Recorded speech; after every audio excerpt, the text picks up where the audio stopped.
ये जो एग्रीमेंट हुआ है ये ईरान के खिलाफ है, ऐसा कुछ नहीं है। ये एग्रीमेंट बहुत ही अच्छी चीज़ है। ये एग्रीमेंट जो है सब मुस्लिम नेशंस को, मुल्कों को एक साथ लाता है। ये एग्रीमेंट तकसीम करने का नहीं है कि ये सुन्नी है, ये शिया है, ये फलाना है, ये ढमकाना है, नहीं। तो अब इस एग्रीमेंट के बाद क्या होगा कि इज़राइल कुछ नहीं करेगा टर्की के खिलाफ। और भी मुल्क इसमें शामिल हो सकते हैं, नॉन मुस्लिम कंट्रीज़ भी शामिल हो सकती हैं। ईरान के जो राष्ट्रपति हैं पेजेश्कियन, ये गए थे स्टेट विजिट पर पाकिस्तान। ये बात वहाँ डिस्कस हुई है। अरागची ने पब्लिक अनाउंसमेंट करी थी जिसमें उन्होंने बताया कि नए तरीके की सुरक्षा फ्रेमवर्क तरीका क्या होगा।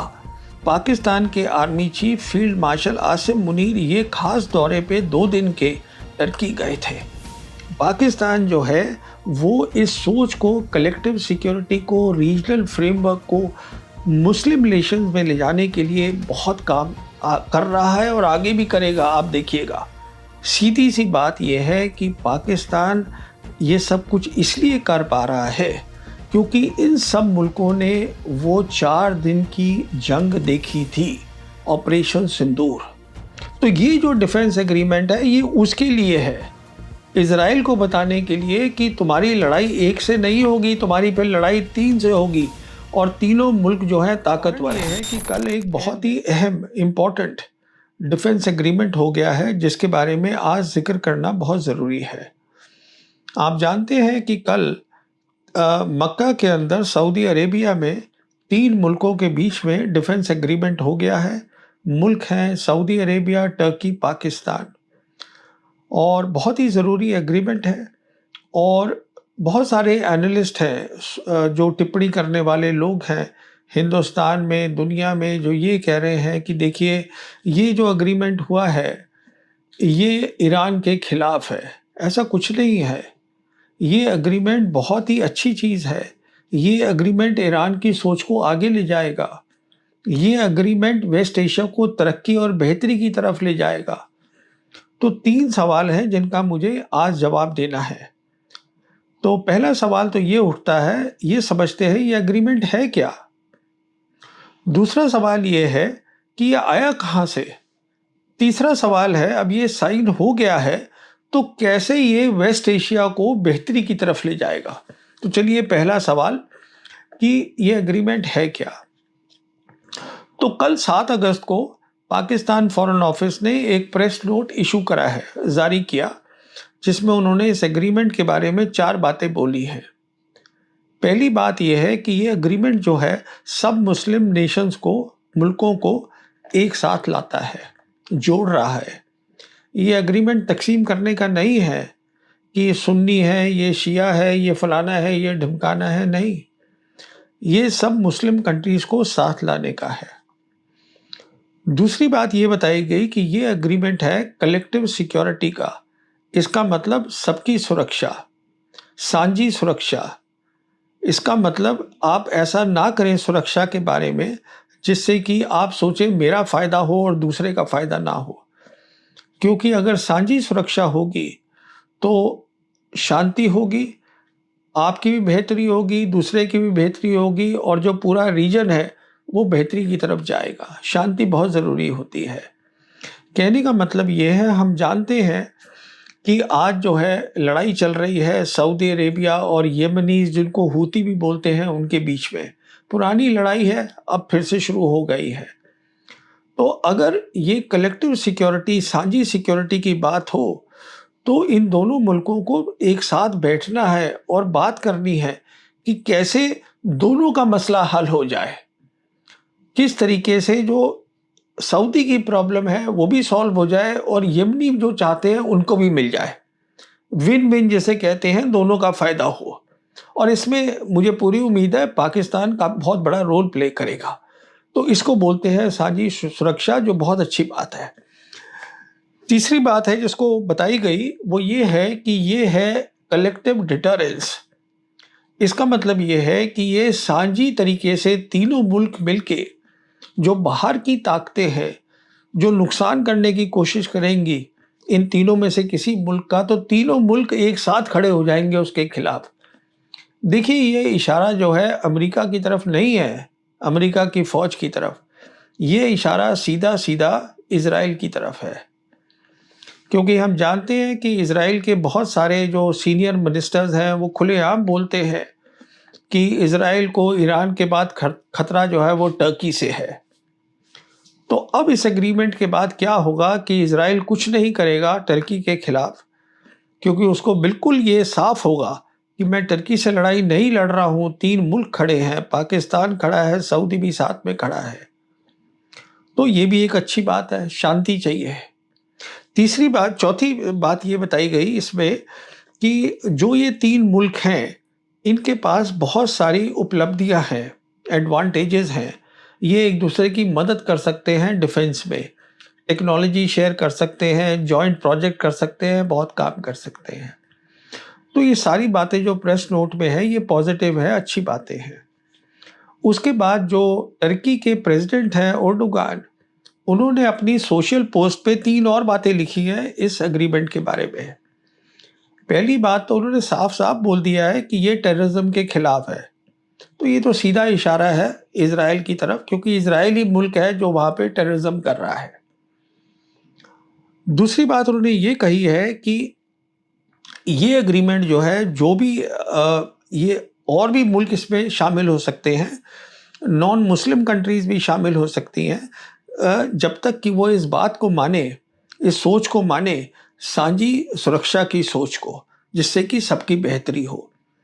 और तीसरी बात उन्होंने ये कही है कि जो भी हम काम करेंगे, जो यूनाइटेड नेशंस हैं, जो उसका लॉ है, इंटरनेशनल लॉ, उसके तहत होगी। तो देखिए, ये एग्रीमेंट बहुत ही पॉजिटिव है। दूसरा सवाल ये है, ये आया कहाँ से? ये सोच कहाँ से आई साझी सिक्योरिटी की? तो उसके लिए याद करिएगा कि ये जो लड़ाई शुरू हुई है वेस्ट एशिया में, ये हुई है 28 फरवरी को। जब हम जानते हैं अमेरिका और इज़राइल धोखे के साथ इन्होंने अटैक किया ईरान के ऊपर, उस दिन ये लड़ाई शुरू हुई। उसके बाद जो अमेरिका की हवाई लड़ाई है, वो 8 अप्रैल तक चली है। उसके बाद बंद करी उन्होंने। और उसके बाद हम ये भी जानते हैं कि 27 अप्रैल को जो ईरान के विदेश मंत्री हैं अब्बास अरागची, वो गए रशिया। वहाँ सेंट पीटर्सबर्ग में उनकी मुलाकात हुई करीबन 1.5 घंटे प्रेसिडेंट पुतिन के साथ। उसके बाद वो वापस आए और 6 मई को वो चीन गए और वहाँ उनकी मुलाकात हुई उनके विदेश मंत्री वांग ही के साथ। तो सवाल ये है, दोनों मुलाकात करके वो वापस क्या लाए? वो वापस लाए वहाँ से सोच, ये सोच कलेक्टिव सिक्योरिटी की, साझी सुरक्षा, बेहतरी के लिए, तरक्की के लिए। इसके बारे में थोड़ा सा समझना ज़रूरी है। ये कहाँ से आई? तो देखिए, हुआ ये था कि जो चीन के राष्ट्रपति हैं शी जिनपिंग, ये पावर में आए नवंबर 2012 में, और सबसे पहला जो उनका विदेश दौरा था, वो मार्च में रशिया हुआ। और रशिया जाके उन्होंने मुलाकात करी प्रेसिडेंट पुतिन से, और दोनों की आपस में बात हुई कि एक नई तरीके की सोच दुनिया में लानी है, जिससे लड़ाइयाँ ख़त्म हो और जो है तरक्की की तरफ हर मुल्क जाए। और उसी सोच को उन्होंने, जब दोनों की रजामंदी हो गई उसके ऊपर, उन्होंने 23 मार्च को, उसी दौरे में 23 मार्च 2013 को शी जिनपिंग ने एक लेक्चर दिया Moscow state institute of international relations में। और वहाँ उन्होंने वही जो बात उन्होंने डिस्कस करी थी पुतिन के साथ, वो बताया। और उसका टॉपिक था वो ये था, नई तरीके की सोच, new type of international relations की, जो आपस में मुल्क बातचीत करते हैं, नए तरीके की सोच से करें। और उस सोच की 3 खास बातें थी जो उन्होंने वहाँ पे बताई उस इंस्टीट्यूट पे। एक तो उन्होंने बताया कि कलेक्टिव सिक्योरिटी बहुत ज़रूरी है, कि जिससे कि साझी सिक्योरिटी अगर होगी, बातचीत अगर होगी, प्रॉब्लम्स बातचीत से हल होंगी सुरक्षा के बारे में, तो बेहतरी हो सकती है। दूसरी बात ये बोली कि जो भी मुल्क काम करते हैं, उनको यूनाइटेड नेशन के कानून के तहत करनी चाहिए, उसके रूल्स के तहत करनी चाहिए। तीसरी बात ये बोली कि हर मुल्क जो है वो बराबर है। ये नहीं सोचना ये छोटा मुल्क है मैं इसको दबा दूं, ये बड़ा मुल्क है मैं डर गया उससे। हर एक को बराबर मुल्क है तो वो उसको मानना, इस तरीके से मानना चाहिए। तो ये सोच थी जो अराकची वहाँ से वापस लाए थे, और वो सोच रहे थे कि अब कैसे इसी सोच को वेस्ट एशिया की तरक्की के लिए बनाया जाए। देखिए, हम जानते हैं कि फिर 17 जून को एमओयू साइन हुआ, जिसे हम बोलते हैं मेमोरेंडम ऑफ अंडरस्टैंडिंग। मैंने अपने पुराना जो पिछला वीडियो है हिंदी का, उसका इसका जिक्र किया है। उसमें ये साइन हुआ था ईरान और अमेरिका के बीच में, और जिसमें मीडिएटर का रोल जो था वो साइन किया था पाकिस्तान के जो प्रधानमंत्री हैं शहबाज शरीफ ने। तो पाकिस्तान का बहुत इम्पोर्टेंट रोल है दोनों मुल्कों को उनकी बातचीत को आगे बढ़ाने में, मीडिएशन में। जहाँ तक ईरान का ताल्लुक था, उन्होंने इस एमओयू का नाम ही दे दिया इस्लामाबाद एमओयू। कहने का मतलब ये है कि ईरान चाहता था कि पाकिस्तान से बातचीत करके हमारी जो सोच है, जो कि अराकची लाए हैं सांझी सिक्योरिटी की, उसको आगे हम ले जाना चाहते हैं। और यही कारण है कि 23 जून को ईरान के जो राष्ट्रपति हैं पेजेश्कियन, ये गए थे स्टेट विजिट पर पाकिस्तान, जहां उनका एयरपोर्ट पे ही स्वागत किया पाकिस्तान के राष्ट्रपति जरदारी और प्रधानमंत्री शहबाज शरीफ ने। कई बातें वहाँ डिस्कस हुई होंगी, पर मैं समझता हूँ ये बात वहाँ डिस्कस हुई है। और क्यों मैं ये बोल रहा हूँ, क्योंकि वहाँ से वापस आने के बाद जब ईरान को रजामंदी मिल गई पाकिस्तान से कि हाँ, पाकिस्तान इसमें पूरा हिस्सा लेगा, योगदान देगा इस नई सोच को आगे बढ़ाने में वेस्ट एशिया में, तो 29 जून को अराकची ने पब्लिक अनाउंसमेंट करी थी, जिसमें उन्होंने बताया कि नए तरीके की सुरक्षा फ्रेमवर्क तरीका क्या होगा। दो खास बातें उसमें उन्होंने बताई कि एक तो जो बाहर की मिलिट्री ताकत है वेस्ट एशिया से बाहर की, उन सबको इसमें नहीं लिया जाएगा, वो बाहर रहेंगे। दूसरा उन्होंने ये बताया कि ये जो रीजन के जितने भी मुल्क हैं वो आपस में बातचीत करके अपनी सुरक्षा तय करेंगे। हर मुल्क बराबर होगा, वो तय करेंगे जिससे कि पूरे रीजन की, वेस्ट एशिया की तरक्की हो। ये बात हुई थी। उसके बाद क्योंकि जिम्मेदारी मिल गई थी पाकिस्तान को बहुत बड़ी, और पाकिस्तान ने ये ली थी जिम्मेदारी, हम जानते हैं कि 13 जुलाई को पाकिस्तान के army chief field marshal Asim Munir ये खास दौरे पे 2 दिन के टर्की गए थे, और वहाँ एयरपोर्ट पे ही इनको रिसीव किया था जो टर्की के प्रेसिडेंट हैं एर्डोगान ने, और इनकी बातचीत हुई थी एर्डोगान और उनके मिलिट्री के जो आला कमांडर्स हैं, टॉप कमांडर्स हैं, उनके साथ। तो यहीं पे वो बात हुई होगी कि टर्की को भी इसमें शामिल किया जाए। क्यों किया जाए? क्योंकि याद करिएगा कि मार्च और अप्रैल के महीने के अंदर जब लड़ाई चल रही थी, और अभी अप्रैल 8 को वो अभी मतलब पहला वो सीज फायर नहीं हुआ था, तो 4 मुल्क हैं रीजन के, वो एक साथ आ गए थे जिसको क्वाड बोला जा रहा था। वो थे टर्की, सऊदी अरेबिया, पाकिस्तान और कतर। और जितने भी वो ये कोशिश कर रहे थे कि किस तरीके से जब लड़ाई चल रही है तो रीजन के अंदर जो है आपस में जो है, जो कंट्रीज हैं वो एक दूसरे से बातचीत करके लड़ाई ना करें और बातों को सुलझाएं। तो अब ये जो अग्रीमेंट है जिसको मैं जिक्र कर रहा हूं कल वाला, वो उसी सोच को आगे ले जाने वाला है। जो इनफॉर्मल चीज थी, और जब फाइनली आसिम मुनीर अपना दौरे से वापस आए तुर्की के, और तुर्की से बात हो गई कि इस क्या होना चाहिए फाइनल जो अग्रीमेंट है उसके अंदर, तो तब ये फाइनल फॉर्मल अग्रीमेंट हुआ है। ये वहां से आई है सोच, और उस सोच के अंदर जैसे आपको मैंने बता दिया है, पाकिस्तान ने एक बहुत इंपॉर्टेंट रोल प्ले करा है। पाकिस्तान मीडिएटर नहीं है, उसके अलावा वो तो है ही है ईरान और उसके अमेरिका के बीच में। पाकिस्तान जो है वो इस सोच को, कलेक्टिव सिक्योरिटी को, रीजनल फ्रेमवर्क को मुस्लिम रिलेशंस में ले जाने के लिए बहुत काम कर रहा है और आगे भी करेगा, आप देखिएगा।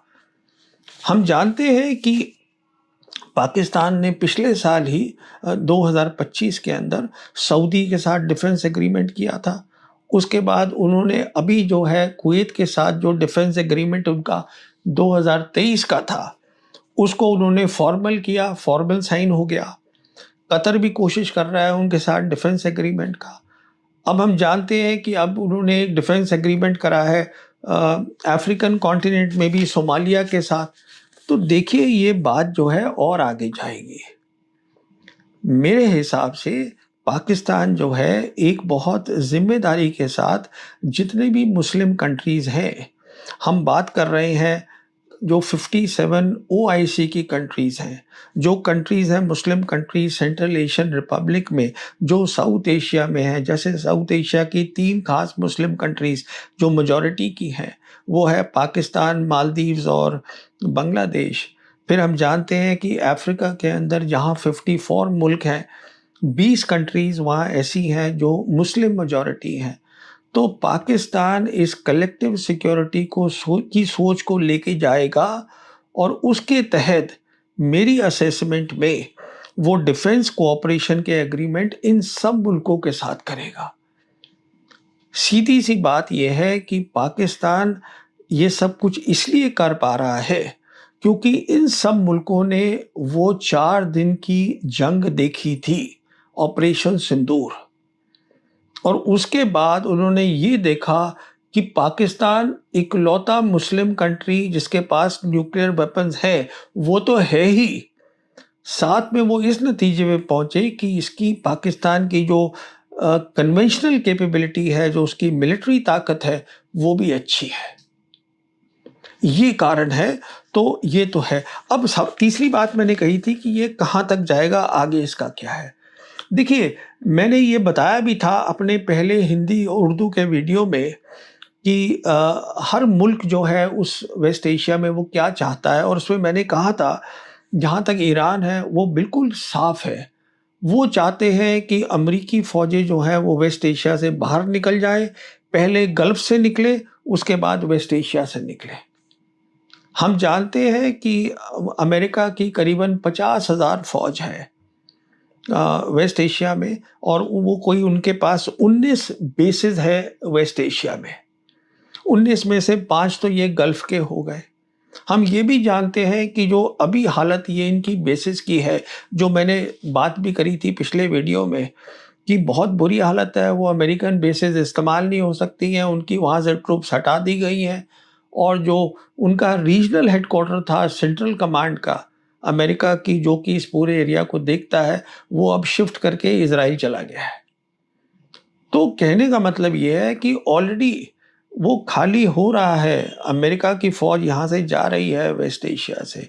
तो ये जो बातचीत एग्रीमेंट हो रही है, ये उसके बाद की बात है, और उसकी बाद की बात सबसे अहम ये है, आप ये भी जानते हैं कि जो इज़राइल है, उसने अपनी जो ड्रीम है, सोच है कि मैं ग्रेटर इज़राइल बनाऊँगा, उसको नहीं छोड़ा है। वो अभी भी लड़ाई करना चाहता है इज़राइल।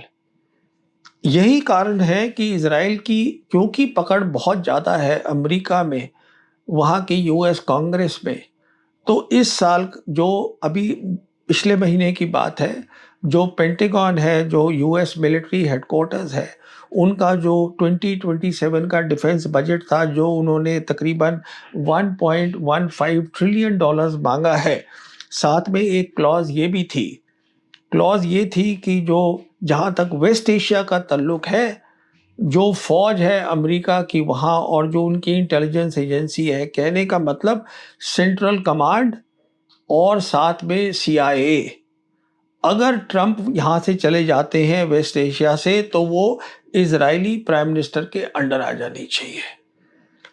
अभी ये लॉ नहीं बना है, पर उम्मीद करी जा रही है कि इज़राइल जो है वो कामयाब हो जाएगा इसमें, क्योंकि इज़राइल लॉबी बहुत स्ट्रांग है अमेरिका के अंदर। तो ये जो डिफेंस एग्रीमेंट है ये उसके लिए है, इज़राइल को बताने के लिए कि तुम्हारी लड़ाई एक से नहीं होगी, तुम्हारी फिर लड़ाई 3 से होगी, और तीनों मुल्क जो है ताकतवर हैं, एन गैन नहीं है। तो देखिए ये इसका फ्यूचर है कि किस तरीके से वो सोच जो 2013 में चीन और रशिया ने मिलकर बनाई थी, उस सोच को आज ईरान जो है वो वेस्ट एशिया में डिफेंस एग्रीमेंट के थ्रू उसको आगे ले जा रहा है, उसको अमल कर रहा है, उसको इम्प्लीमेंट कर रहा है। और इसमें इस डिफेंस एग्रीमेंट का तो बड़ा रोल है ही, साथ में पाकिस्तान का काफ़ी बड़ा रोल होगा इस सोच को, जो कि साझी सुरक्षा है, कलेक्टिव सिक्योरिटी को डिफेंस कोऑपरेशन के ज़रिए जो मुस्लिम कंट्रीज़ हैं दुनिया की वहाँ पे ले जाने में। तो कहने का मतलब ये है पाकिस्तान एक बहुत इम्पोर्टेंट रोल प्ले कर रहा है और करता रहेगा इस न्यू वर्ल्ड ऑर्डर में।